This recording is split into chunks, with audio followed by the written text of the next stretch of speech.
Se las conoce como plantas sagradas. En el pasado se las consideraba un regalo de la naturaleza y fueron la llave mágica que usaban los chamanes para expandir la conciencia y experimentar lo divino. Pero hoy, lejos de su origen, algunos ven a estas plantas como un posible viaje a la destrucción, aún en un mundo donde en la mayoría de los países su consumo es prohibido. Hay quienes se atreven a iniciar este viaje y traspasar el tabú. Buenos Aires, Argentina. Un grupo de personas se entrega al alucinatorio ritual de la ayahuasca. Conocemos a un joven que logra sobrellevar terribles dolores físicos gracias al consumo de marihuana. En México, un antropólogo realiza un viaje por las sierras mazatecas en busca de hongos sagrados. Mientras que en el Distrito Federal, un hombre desafía sus propios límites al ingerir peyote en todas sus formas. ¿Qué riesgos seríamos capaces de afrontar para vivir una experiencia alucinatoria? ¿Hasta dónde estaríamos dispuestos a llegar para alcanzar un estado alterado de la conciencia?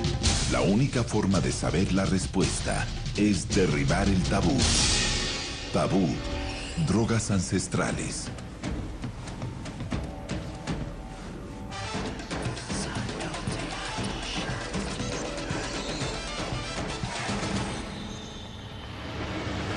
Desde hace miles de años, diferentes grupos humanos han usado sustancias psicoactivas, tanto con fines religiosos como medicinales. Estas sustancias son capaces de inhibir el dolor, cambiar el estado anímico o alterar las percepciones de la realidad. Buenos Aires, Argentina.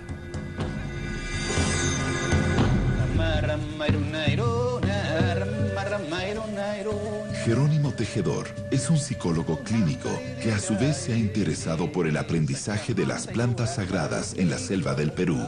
Si bien algunos lo verían como un chamán o brujo moderno, él prefiere definirse como un ayahuasquero.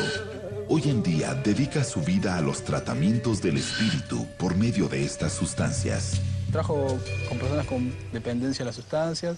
También trabajo con niños que tienen enfermedades amenazantes a la vida, ¿no? Como por ejemplo la leucemia. Soy una persona que viaja, voy por un lado y por el otro y trabajo con ceremonias, ¿no? de esta medicina ancestral que es la ayahuasca. Para las milenarias culturas de Amazonía, la ayahuasca era la soga del muerto, un medio que usaban tradicionalmente para desprender el espíritu sin la muerte del cuerpo. La ayahuasca es fundamentalmente un compuesto, es decir, es una liana que crece en la cuenca del Orinoco y del Amazonas, pero que debe ser combinada con otras plantas para potenciar su fuerza y es un alucinógeno potente que utilizan algunas tribus de esta región de América del Sur para iniciarse, para tener contacto con los espíritus, para cumplir, digamos, con las funciones que mencionaba de un chamán. Provocar alteraciones químicas en el cerebro de tipo psicóticos, del cual no hay la seguridad que esa persona pueda salir, y especialmente en manos no médicas, lo que yo he visto es que tiene consecuencias en algunos casos muy nefastas. Las ceremonias con plantas maestras son rituales de curación, transformación y conocimiento que han perdurado desde tiempos ancestrales en muy diversas culturas. Hoy en día hay quienes las ingieren deseando hallar la solución a sus conflictos más dolorosos, y esto quizá devenga en una incontrolable crisis.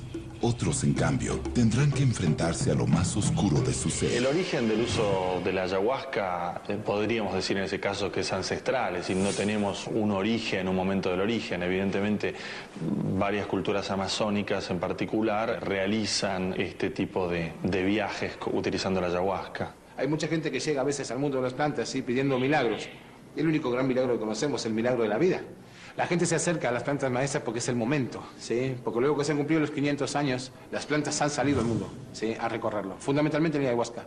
La ayahuasca es la primera que ha hecho, ¿sí?, esa punta de flecha, ¿sí?, esa punta de lanza, a salir al mundo occidental a mostrarse. Las plantas de estas características nos enseñan esto, ¿no? Son Son herramientas que nos permiten atravesar determinadas puertas para tomar contacto con cosas que van más allá de lo profano, por así decirlo, ¿no? Tiene que ver más con el orden de lo sacramental.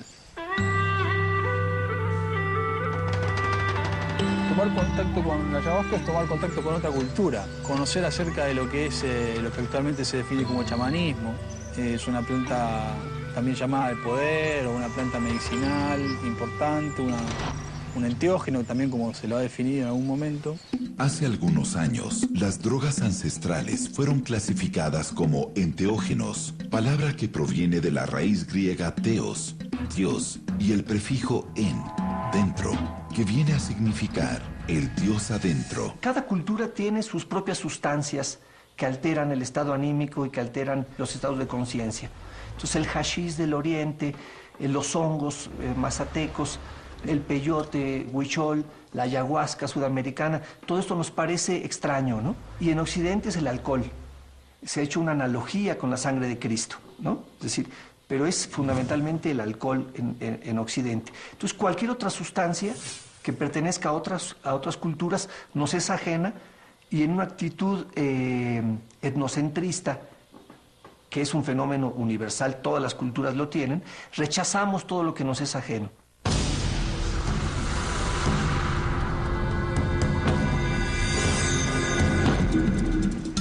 En Puebla, México, el antropólogo Julio Glockner se ha fascinado por las plantas maestras desde su juventud. Hoy viajará hasta Huautla de Jiménez, un pueblo con más de 30,000 habitantes y un pasado que aún se hace presente. Intentará adentrarse en plena Sierra Mazateca en busca de los hongos que tanto ha estudiado en libros. Buscará encontrarse con los descendientes de la chamana María Sabina. Estamos haciendo un recorrido siguiendo la huella de Gordon Wasson en el viaje que hizo en los años 50 hacia Huautla de Jiménez, en busca de los hongos que utilizan el pueblo mazateco. Julio ha llegado a la ciudad de Huautla, donde se detiene a brindarle una ofrenda a María Sabina, guía mítica de Robert Wasson, en su velada con los hongos sagrados.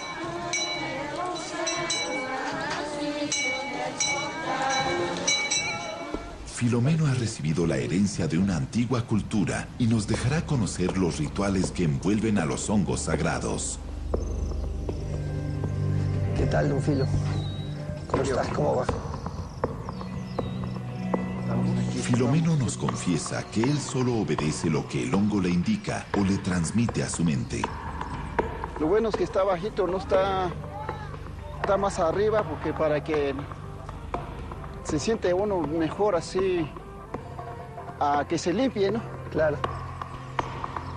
Ahora, Filomeno y Julio emprenden un viaje al corazón de la Sierra Mazateca en busca de los hongos sagrados. Aún así, Julio continúa la búsqueda, confirmando todo lo que siempre ha investigado.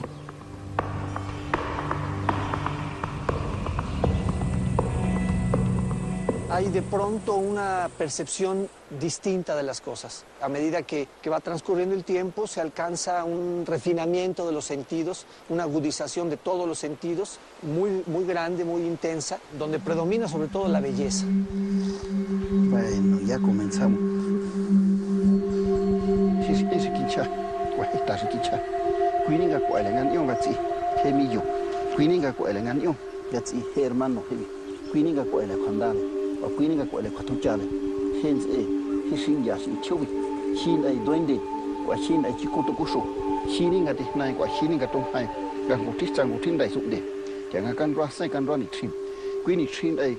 Los rezos de este sabio mazateco y el altar dan cuenta de que la cristianización ha dejado una profunda huella en el espíritu de este pueblo.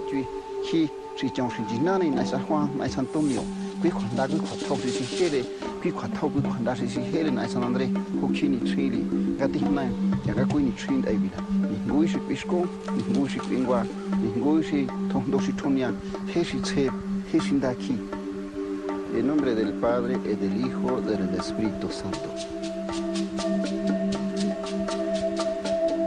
Filomeno se prepara para ingerir los hongos sagrados. Sangre, quien hay Jesús.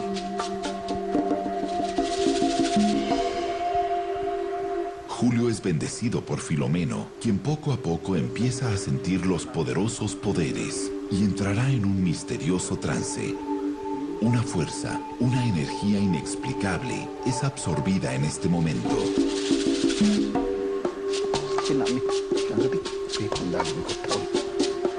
Sagradísimo a María Sabina, Padre interno, que no se falla, que no se equivoque, contento.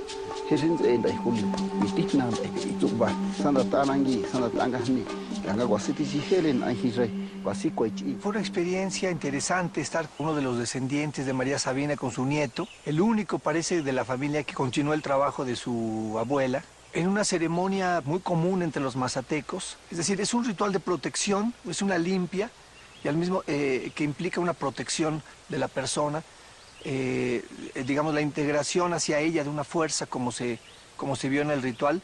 Él lo que hace es primero reconocer la fuerza de la madrecita, de la guadalupana que está allí. Queremos fuerza, una fuerza,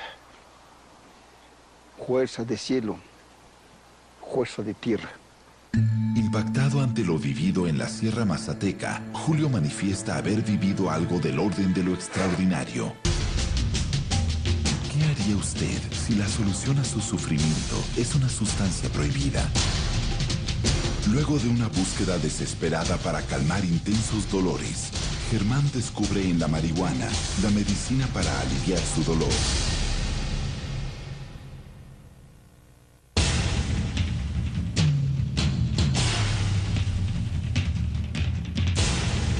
Para los antiguos chamanes, las plantas tenían un espíritu y una gran misión: ayudar. Pero ¿nos dejaríamos ayudar por estas plantas de poder, aun cuando impliquen perder el control de uno mismo? Tabú, drogas ancestrales. Y así como en la Sierra de Oaxaca se extiende una tierra de chamanes, regresamos a Buenos Aires, Argentina, donde entre el asfalto de la gran ciudad se encuentra Jerónimo, un chamán urbano que intenta sanar a sus pacientes.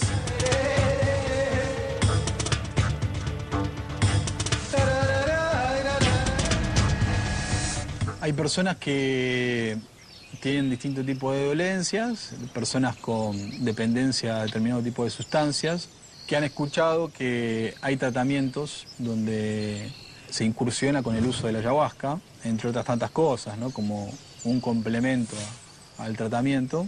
Las plantas maestras trabajan de una forma muy fina, muy sencilla, muy primordial, ¿sí? Que es entrando exactamente como medicina donde deben ir. En Occidente conocemos mucho los medicamentos, ¿sí? Tú tienes un dolor de cabeza, te tomas una aspirina, ¿sí? Es un medicamento que va a un lugar, ¿sí? La medicina, como la entendemos nosotros, va donde tiene que ir. Cuerpo, mente o espíritu. Pero no todos están de acuerdo con el uso psicoterapéutico de las drogas ancestrales. Todo lo que signifique el transferencia de adicciones es un juego que vienen planteando mucha gente que quiere seguir consumiendo y entonces quieren encontrar un mal menor. Por ejemplo, para la desintoxicación de cocaína planteaban seguir con marihuana o la aceptación del tabaco. No estoy de acuerdo. Si bien para Jerónimo la ayahuasca es medicina, se atreve a asegurar que su ingesta no es para cualquier persona, ya que la alteración de la percepción que produce puede devenir en experiencias regresivas y angustiantes. Yo no le recomiendo tomar ayahuasca a nadie. Yo, si viene una persona que quiere tomar ayahuasca, yo hago una entrevista, trato de observar ciertos parámetros que me pueden indicar si esa persona puede tomar o no. Conocedor de esta poderosa droga, Jerónimo se atreve a confesar que la planta se comunica con él a través de sueños y visiones. Lo que yo sentí internamente es cuando una rama se quiebra, ¿no? Cuando hay una fractura expuesta. Yo sentí eso internamente, adentro, ¿no? Acá adentro lo sentí. Algo en mí cambió. Bajo las órdenes de Jerónimo, un joven sociólogo está dispuesto a sumergirse en las profundidades de su conciencia para conectarse con otra dimensión espiritual y hallar la solución a sus problemas. Pablo Gutkin nos cuenta por qué decidió el camino de la ayahuasca. Yo llegué a esto por una problemática particular, por abuso de sustancia. No fui a mi primer ceremonia teniendo esto en la cabeza. Yo fui a mi primer ceremonia buscando otra cosa, buscando un reencuentro con un familiar fallecido hace muchos años y que para mí significó mucho, lo significa actualmente, lo tengo tatuado en mi pierna para que alumbre mi camino, que es mi abuelo, mi abuelito Simón. Yo sabía que la ayahuasca podía llegar a generar, si tenía suerte, algún encuentro que trae a los ancestros.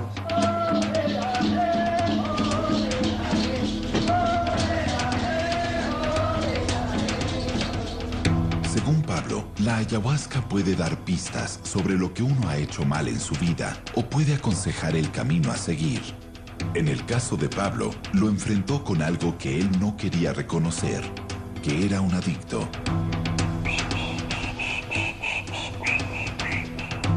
Uno de los instrumentos del tratamiento contra su adicción es la experiencia con ayahuasca. Pero antes de realizarlo, Jerónimo le practicará a Pablo una ceremonia tradicional de la curandería amazónica, la limpieza espiritual con tabaco. El procedimiento consiste en hacerle beber té de tabaco y agua repetidas veces. Uno va limpiando cosas que hay en el interior, básicamente a través del vómito, ¿no? No es muy agradable. Y yo pienso en eso y ya me dan cosas en el pecho. Antes de ir a la ceremonia yo ya tenía ganas de vomitar, pero tuve ceremonias de limpieza de tabaco que me han provocado visiones, que me han dejado de cama durante todo el día. Depende también en qué etapa del proceso está uno. Pablo ha experimentado ceremonias de tabaco que le han provocado sórdidas alucinaciones. Sin embargo, esto no lo ahuyenta al someterse a un ritual de ayahuasca, donde sabe que los riesgos de penetrar en sus demonios interiores son aún mayores.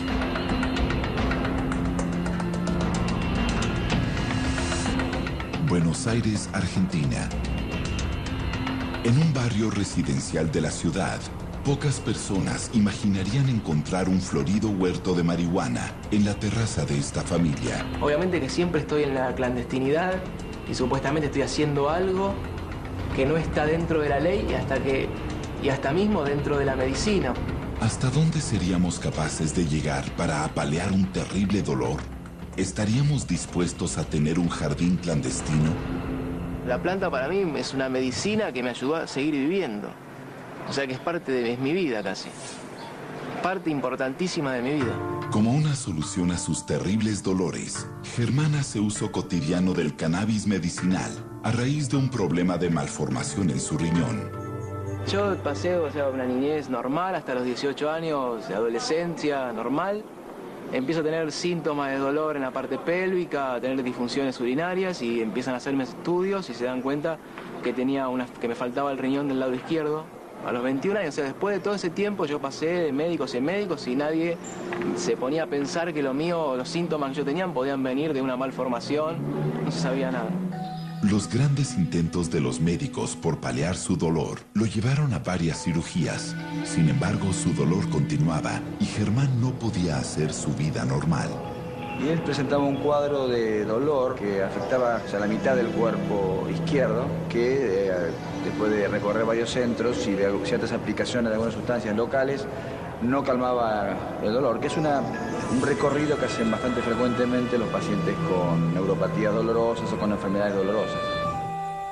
Abrumado por insoportables dolores, la vida de Germán estaba plagada de analgésicos, análisis invasivos y sobre todo mucha frustración. Nada parecía poder calmar su sufrimiento. Fue recién en el año 2006 en la que su médico le recetó un novedoso medicamento llamado Sesamet.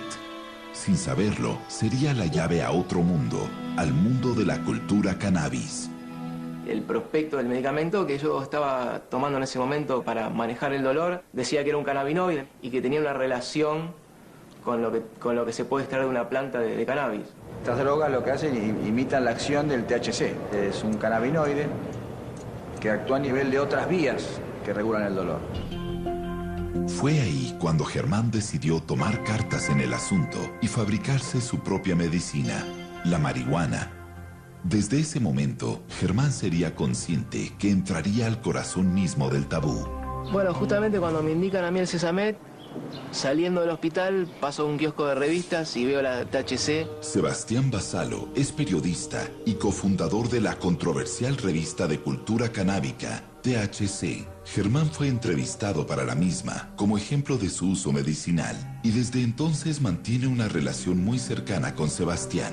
La marihuana no solo alivia el dolor, sino que la sensación o este principio de placer que produce contribuye un montón a mejorar el bienestar de la persona que la consume. Con sus polémicas publicaciones en los puestos de diarios de su país, Sebastián afirma que uno de los propósitos de su revista es difundir los usos medicinales que tiene la marihuana. La marihuana fumada entera, ¿sí?, tiene componentes que hacen daño. Si se extrae algunos componentes y se hace un medicamento, cambia el sentido. Buenos Aires, Argentina.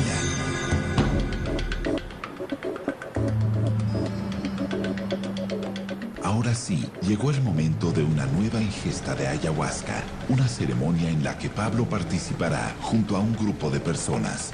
La ceremonia se realiza en secreto.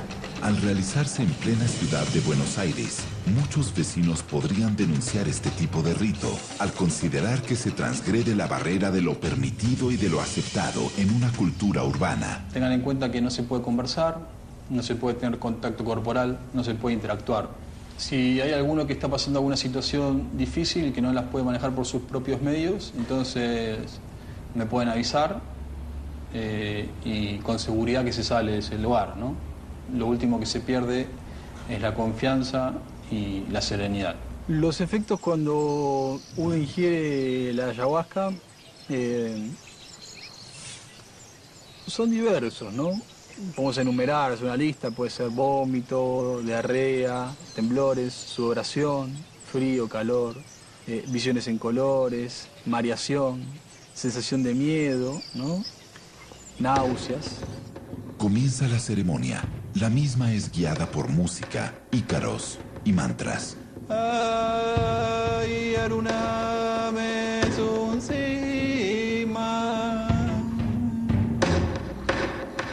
El viaje ha comenzado. Las cartas están echadas. Jerónimo sostiene que la ayahuasca trabaja de una forma directa en el inconsciente. Puede tener una utilización medicinal para el tratamiento de la depresión y la ansiedad. Sin embargo, la medicina tradicional tiene sus objeciones. Desde el punto de vista médico, me parece absolutamente pertinente que estén prohibidos y que su uso no sea extensivo a la población, porque son sustancias a las que he denominado psiconeurobiosociogenético tóxicas. Es decir, tienen factores absolutamente dañinos para la condición de salud humana y no hay ninguna razón ni ninguna necesidad de utilizarlas fuera de los contextos médicos, si alguna de ellas pudiera tener algún interés especial. Después de escalofriantes visiones, el ritual ha finalizado. Algunos deciden quedarse en silencio. Otros necesitan compartir las experiencias abrumadoras que acaban de vivir. Es una experiencia bastante linda, bastante devastadora. ¿Devastadora? Sí, interesante, ¿no? Una manera de poder bajar ese personaje que cada uno tiene. ¿Sentiste malestar en qué parte? ¿En qué zona? En la altura de la panza. Cuando vos cantabas, es como que esa vibración que ibas sintiendo en las manos se iba para distintas zonas del cuerpo. Y cuando terminé fue así, es como que todavía me siento vibrante. La vibración que, bueno, somos energía, pero la puedo sentir. ¿Sentiste la planta? ¿Qué te parece? No podía. Quería que termine, me quería ir. ¿No viste que cuando terminamos salí de una porque como que estaba todo el tiempo por sobrepasarme? Muy fuerte la planta, muy fuerte. Y por momentos mucha felicidad, por momentos mucha tristeza. El encuentro con mi abuelo fue muy emocionante. Lo venía esperando hace muchos años. fue visual, fue una cosa visual, pero también fue del orden de la percepción que trasciende lo visual. Sentí su presencia. Podemos decir también que sí, que es un tema tabú, debido a que es algo que para nosotros es algo que no se conoce mucho y que a la hora de abordarlo nos genera cierta inseguridad, cierto miedo, que es natural en el ser humano por la propia naturaleza del miedo a lo desconocido. Fue para mí un despertar, un resurgir. Algo de mí se murió y algo de mí nació, volvió. Eso fue la ayahuasca para mí.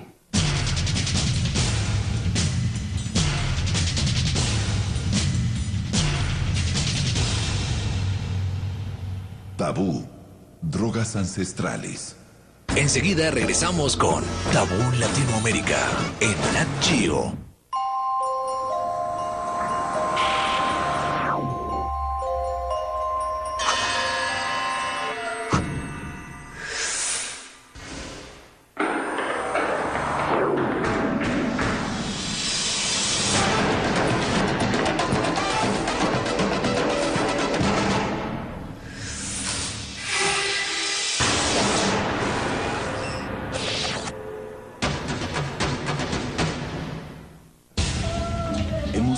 ¿En la actualidad la sabiduría de los chamanes? ¿O es que simplemente preferimos olvidarnos por temor a sus misteriosos poderes? Quizás la forma de saberlo es adentrándonos en el conocimiento de estas culturas ancestrales.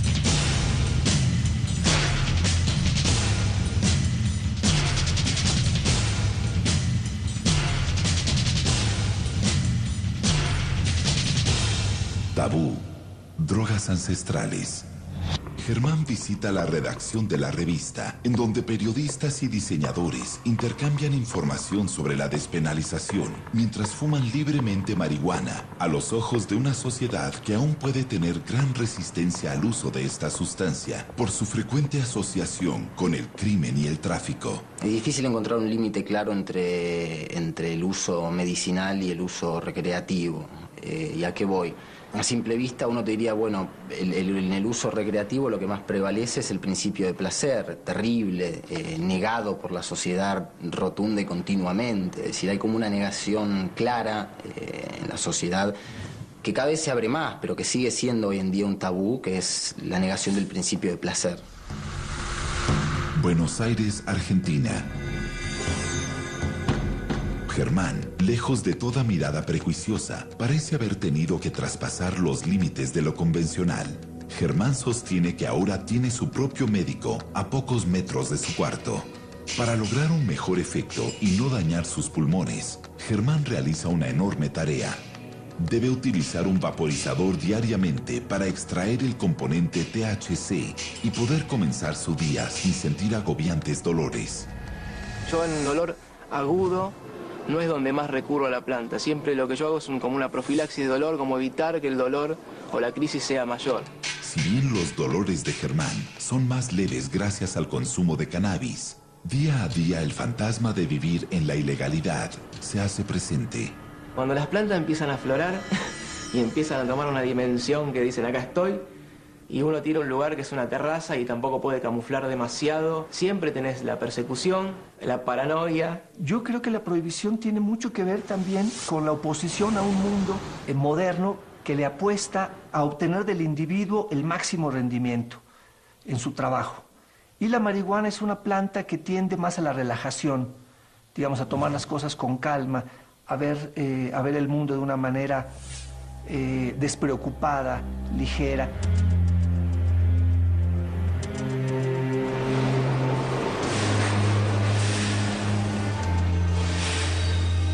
Sebastián Basalo es uno de los exponentes más concretos en la lucha por despenalizar la marihuana. Su perseverancia obtuvo su recompensa en el año 2009, cuando un fallo de la Corte Suprema legalizó la tenencia para consumo personal en la Argentina. Raúl Zaffaroni es ministro de la Corte Suprema en la Argentina y director del Departamento de Derecho Penal de la Universidad de Buenos Aires. Su visión acerca de un caso como el que vive Germán es abierta y alentadora. La tenencia de una planta de marihuana en la casa no genera un riesgo de distribución porque la producción que puede tener es mínima. En consecuencia, y más aún, si cada uno tuviese una planta de marihuana en la casa, se acaba el tráfico, lo cual socialmente es bastante beneficioso. Si cada consumidor quisiese tener la plantita, bueno, tiene la plantita, no tenemos más tráfico. Germán tuvo que pasar por diferentes hospitales, análisis clínicos, cirugías y someterse a una infinita variedad de tratamientos del dolor, para finalmente hallar el alivio, la marihuana. En el caso de Germán, tal cual se plantea, creo que es bastante claro que hay una indicación médica. Si la indicación médica no es disparatada, es decir, si es válida en el ámbito médico, bueno, creo que no es que esté justificado, sino que está fuera del ámbito de prohibición de la norma. La norma prohíbe con un objetivo, el objetivo es la salud pública, el bien jurídico es la salud pública. Si hay un criterio terapéutico para tratar la salud de una persona, no está afectando la salud pública. Punto, no tenemos por qué meternos, queda fuera de la prohibición.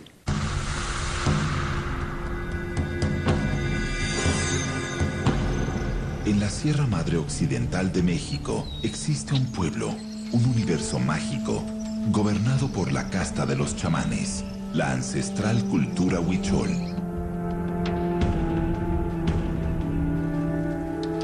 Abenamar luce como un aborigen, usa aros y lleva el pelo largo, en concordancia con la identidad que ha elegido, el universo huichol.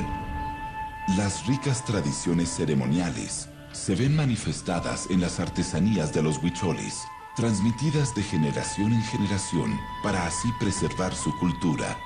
En su arte, reproducen dibujos geométricos y figuras fantásticas, muy relacionadas con la ingesta del peyote o jicuri, estandarte de su identidad religiosa y espiritual. Mi acercamiento con el jicuri fue después de mucho tiempo de haber conocido a Rosalío. Me invitaron a unas ceremonias y después de eso, mucho tiempo después, un día me dijeron que podía comer tantito jicuri. Los huicholes usan el peyote como parte de sus rituales desde épocas ancestrales y hasta el día de hoy se realizan fiestas religiosas para conseguir la curación de las enfermedades y acceder a otros mundos. El jicuri es un mensajero de tu interior hacia los dioses, hacia los cerros, hacia el aire. Es como una interfase en la que te hace posible escucharlos, hace posible que los entiendas. ¿Hasta dónde estaríamos dispuestos a llegar para entrar en otras dimensiones? ¿Qué ocurriría si al llegar descubriéramos que no hay retorno?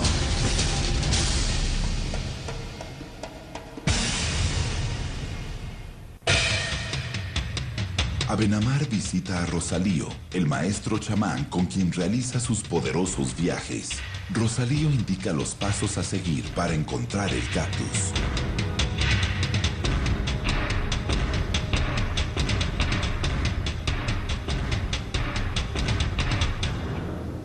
Nosotros vamos en el desierto a dejar a la ofrenda. Tienes que llevar lo que es importante, las velas, las flechas, las que son más importantes.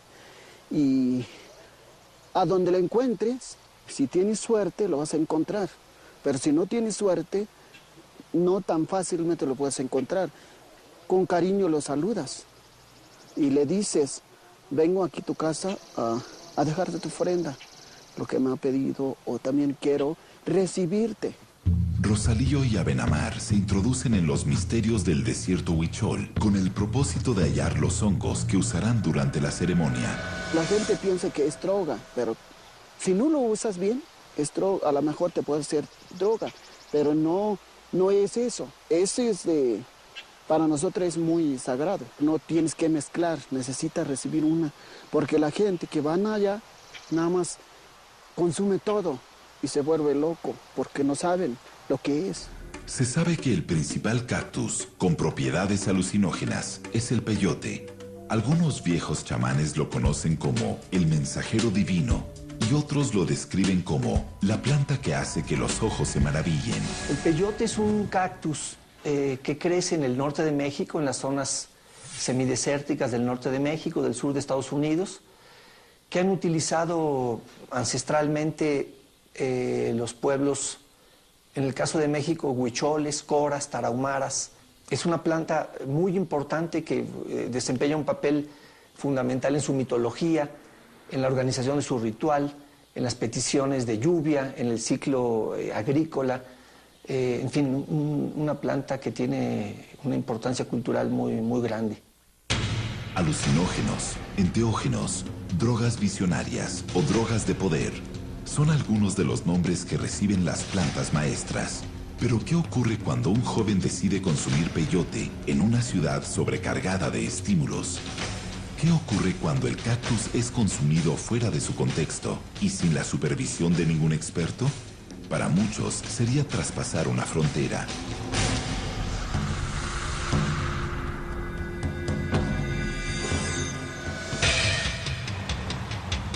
En México, las tradiciones indígenas se entremezclan con una ciudad moderna, superpoblada y en continuo movimiento. Después de una ingesta, por ejemplo, excesiva de hongos llamados alucinógenos o de derrumbes, como los conocemos aquí, yo tuve un periodo de desprendimiento corporal, o sea, estas plantas no son, u hongos no son un juego, ¿no? Lo que para algunos es un viaje de exploración interior, para los especialistas en salud puede resultar desastroso y conducir a consecuencias fatales. Mucha gente que necesita las drogas y que necesita las sustancias y que busca ese algo más que les da, porque yo creo que las drogas son buscadas por los seres humanos porque no toleramos nuestras limitaciones. Y las drogas brindan la ilusión de ser algo más de lo que somos. Entonces, con el cuento de la espiritualidad, mucha gente se mete en estas investigaciones. Pues en la ciudad, pues es muy distinto, porque una planta sagrada lo que nos hace es entrar en un estado alterado de conciencia, en un estado diferente de percepciones. Estamos viendo las interconexiones a nivel energético que tenemos con todo lo que nos rodea. Entonces es muy distinto estar en el lugar en donde se produce el peyote y donde está relacionado inclusive a nivel químico con los nutrientes de la tierra, por ejemplo, y que por eso nos da esas propiedades. Entonces es la diferencia. Hacerlo allá estás como, para ti sería como estar en la nada, ¿no? Y hacerlo aquí sería como estar adentro de todo tu ser. Sin embargo, a Tulio no parece asustarle las consecuencias que debió afrontar en experiencias anteriores. Precisamente por la falta de conocimientos, yo he estado afuera de la realidad periodos largos de tiempo, como medio año. La gente comúnmente le llama quedarse en el viaje, ¿no? Entonces yo literalmente me quedé en el viaje la primera vez que ingerí hongos, ¿no? Esto me llevó a problemas familiares muy fuertes porque yo no podía dormir, por ejemplo. Conciliaba aproximadamente 2 horas de sueño por día. Tener un mal viaje es el nombre que reciben las experiencias negativas a raíz de la ingesta de alucinógenos. Crisis de pánico asociadas a confusión mental o alucinaciones con pérdida de autocontrol y peligro de suicidio son algunos de los riesgos que pueden aparecer. En cambio, para Abenamar, su experiencia con consumo de peyote parece ser distinta. Hay muchos mitos y yo creo que también por eso la gente lo busca tanto. A la gente le asusta el acercamiento con las plantas sagradas y hay mucha curiosidad, mucho morbo hasta en cierta forma. Primero que nada hay una resistencia cultural a utilizar estas sustancias que no son ajenas porque son peligrosas, ¿no? Fueron consideradas como diabólicas durante muchos siglos y estos prejuicios están todavía en el mundo moderno, ¿no? Finalmente llega el momento culminante. El chamán y su ayudante han decidido ingerir el peyote recién recolectado. Pues sí, lo podemos hacer y se puede recibir. Pues yo ya tengo mucho rato que tengo que recibir. Ya tenía pues casi 2 semanas que ya estoy diciendo, ay, quiero, ¿no? Quiero recibir, pero nunca lo he hecho. Hasta con ahorita estamos aquí. Entonces que lo podemos recibir. Yo creo que es importante que entienda también la gente que no tiene caso que lo consuman si no llevan un camino, porque no lo van a entender, no van a entender lo que les quiere decir el peyote.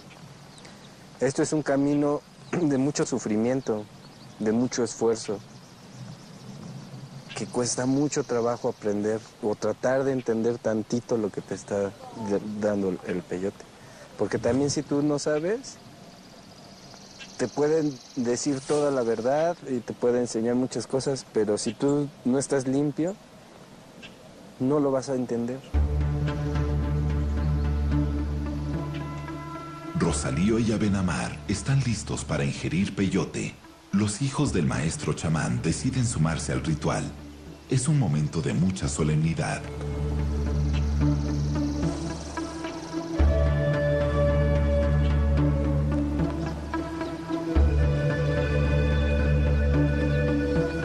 Rosalío invoca a los dioses y a sus antepasados en busca de protección para el momento más esperado de Abenamar.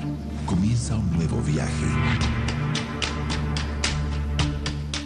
Mientras tanto, Tulio ha resuelto traspasar las reglas. No solo consumirá el cactus en su estado puro, sino que lo fumará mezclado con altas dosis de marihuana. Y por si esto fuera poco, realizará una infusión a base del mismo.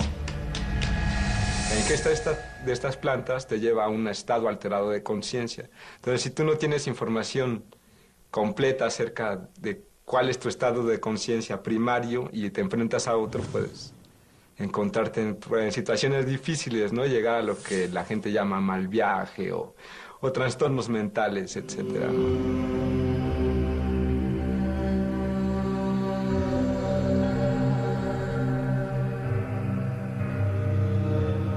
Ya están todas las cartas echadas. Tulio se entregará a los alucinatorios y laberínticos efectos del peyote. Ha decidido empezar por la infusión.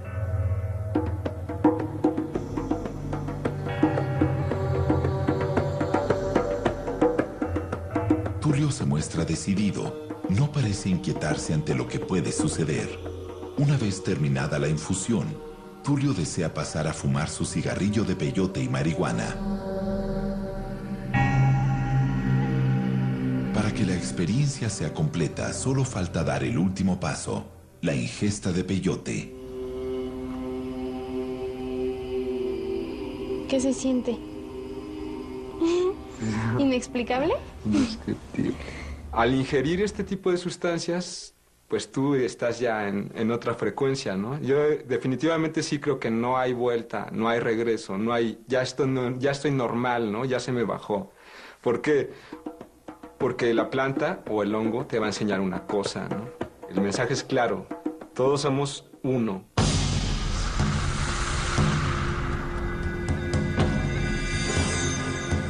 La experiencia de hoy fue, muy tranquilo. En ese momento se puede entender que te están bendiciendo, que el viento te oyó y que la lluvia te oyó y se hicieron presentes y te limpian. Sacar la planta de su contexto ritual es cuando se pierde pasas la frontera entre, podríamos decir, la curación y la adicción, ¿no? Ese sería el tabú. La religiosidad católica o protestante está muy lejos de proporcionarle a las personas una experiencia religiosa fuerte. Para algunos, las experiencias espirituales están asociadas a estados alterados de conciencia, en donde la gente se anima a correr el riesgo al usar sustancias ilegales. Pero en contraposición a esta postura, se enmarca la tradición de los antiguos chamanes, quienes aseguraron en sus experiencias transpersonales poder ver a Dios de frente. Lo cierto es que en un mundo diverso que privilegia el plano racional de la conciencia, las plantas maestras siguen siendo la puerta hacia otra realidad, hacia lo tabú.